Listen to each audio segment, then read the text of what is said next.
सभी साथियों को जय भीम और नमो बुद्धाय। आशा है कि आप इस कोरोना की महामारी में अपने परिवार के साथ, अपने सहयोगियों के साथ, अपने परिजनों के साथ में स्वस्थ होंगे, सुरक्षित होंगे और मैं उम्मीद करता हूं कि जल्दी ही हमारा देश इस कोरोना की महामारी से उभरेगा, पूरा विश्व उभरेगा और एक नया सवेरा होगा। साथियों, बड़े अफसोस और बड़े दुख की बात है कि सुप्रीम कोर्ट ने जो पिछले दिन एक के बाद एक यानी 7 फरवरी 2020, उसके साथ में 17 अप्रैल 2020 और उसके बाद में 22 अप्रैल 2020 को लगातार अनुसूचित जाति जनजाति समाज के आरक्षण के खिलाफ जो निर्णय दिए हैं, उससे पूरा का पूरा समाज बहुत आहत है और पूरा समाज सुप्रीम कोर्ट के इन निर्णयों से इतना उद्वेलित हो गया है कि हम उन लोगों को बता रहे हैं, समझा रहे हैं कि हम लोग इसमें रिव्यू पिटीशन में जा रहे हैं। सुप्रीम कोर्ट में रिव्यू पिटीशन तैयार हो गई है, संभवतः सोमवार को रिव्यू पिटीशन डाल दी जाएगी। तो मैंने सभी लोगों को मेरा निवेदन है कि आप सब लोग थोड़ा सा धैर्य रखें और इस संबंध में मैंने कहा कि सरकार से भी हमारा अनुरोध और निवेदन ये चल रहा है बराबर कि आप इसमें संविधान में अगर आवश्यक संशोधन हो तो वो करें। और इनकम टैक्स के अधिकारियों का जिस तरीके से डिमोशन किया गया है वो बहुत ही पीड़ाजनक है। अभी तो डीओपीटी ने ऑर्डर भी इशू नहीं किया था, अभी तो सुप्रीम कोर्ट का ऑर्डर ही आया था। उसके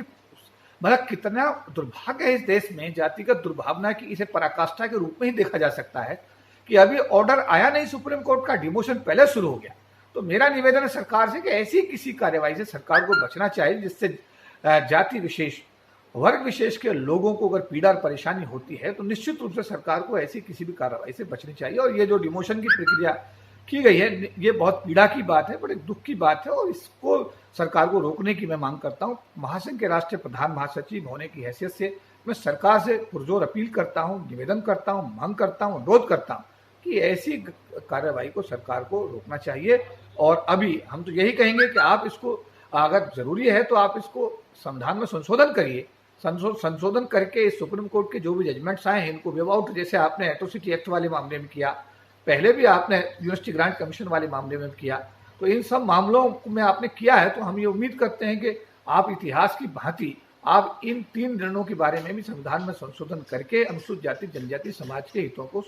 संरक्षित करने का, सुरक्षित करने का सरकार से हमारी मांग है कि आप इसको जल्दी जल्दी करके अपनी जिम्मेदारी का निर्वहन करने की कोशिश करिए, जिससे कि समाज में जो रोष फैल रहा है उसको रोका जा सके और समाज के हित सुरक्षित हो सके। साथ साथ जो अभी हमारे मजदूर जो परिवार, बहुजन समाज के हमारे जो मजदूर भाई हैं, जो पूरे देश के कोने कोने के महानगरों में अपनी जीवन याचिका चला रहे थे, आज वो सड़कों पर परेशान हैं। उनके पैरों में चप्पल नहीं है, पीने के लिए पानी नहीं है, खाने के लिए खाना नहीं है।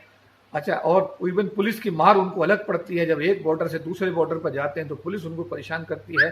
तो इन सब चीज़ों को ध्यान में रख करके इन लोगों के लिए प्रॉपर यातायात की व्यवस्था सरकार से हमारी मांग है कि इन लोगों को यातायात की सुविधा उपलब्ध कराएं, इनके मूल राज्यों में भेजने की इनकी व्यवस्था करें, इनकी खाने की व्यवस्था करें। महासंघ का तो इतिहास है 1997 से कि हम सब लोग पिछले दिनों में संयुक्त रूप से जो भी जिम्मेदारी हमको मिली है हमने पूरा उसको निर्वहन किया है। सतगुरुपुर सहारनपुर पीड़ित परिवारों की मदद हो, चाहे किसी भी प्रकार की मदद हो, हमने हमेशा अग्रणी भूमिका हमारे महासंघ के साथियों ने निभाई है। और कल 2:30 बजे जो हमारा NH-24 है, जैसे गाजीपुर का फ्लाईओवर पार करते हैं और पार करने के बाद में जो मुर्गा मंडी के लिए यू टर्न है, उस यू टर्न के नीचे हम लोग सभी लोग इकट्ठा होंगे 2:30 बजे। और 2:30 बजे सभी जरूरतमंद हमारे जो भी प्रवासी मजदूर भाई हैं, बहुजन समाज के जो भी वहाँ पर भाई और बहन होंगे, उन सबको हम पहनने के लिए चप्पलें, उनके खाने के लिए कुछ व्यवस्था, उनके पीने के लिए पानी जैसी चीज़ों का हम लोग वितरण का कार्य करेंगे। तो मेरा निवेदन है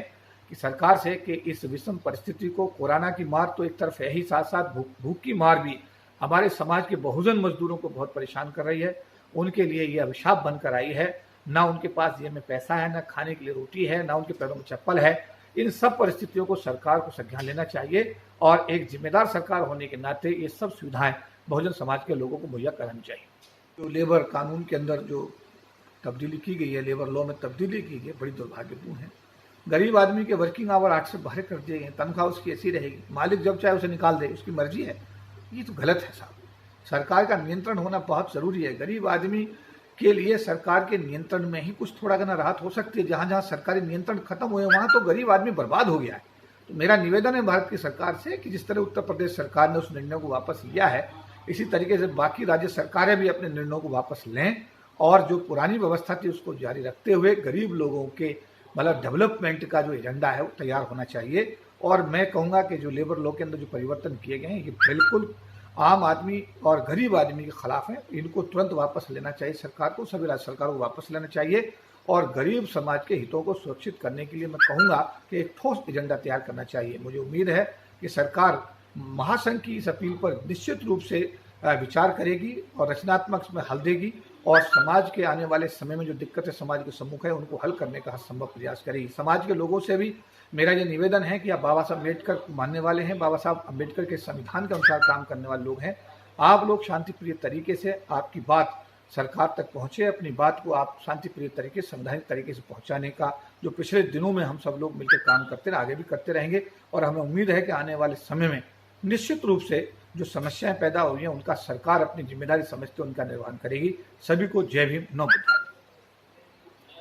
नेशनल दस्तक की आपसे गुजारिश है कि अगर इसको बचाना चाहते हैं तो नेशनल दस्तक को सब्सक्राइब करने के लिए रेड कलर के सब्सक्राइब बटन को दबाएं, फिर बेल आइकन की घंटी दबाएं। नेशनल दस्तक को बचाने के लिए बहुत जरूरी है कि हर खबर को शेयर करें, लाइक करें, कमेंट जरूर करें।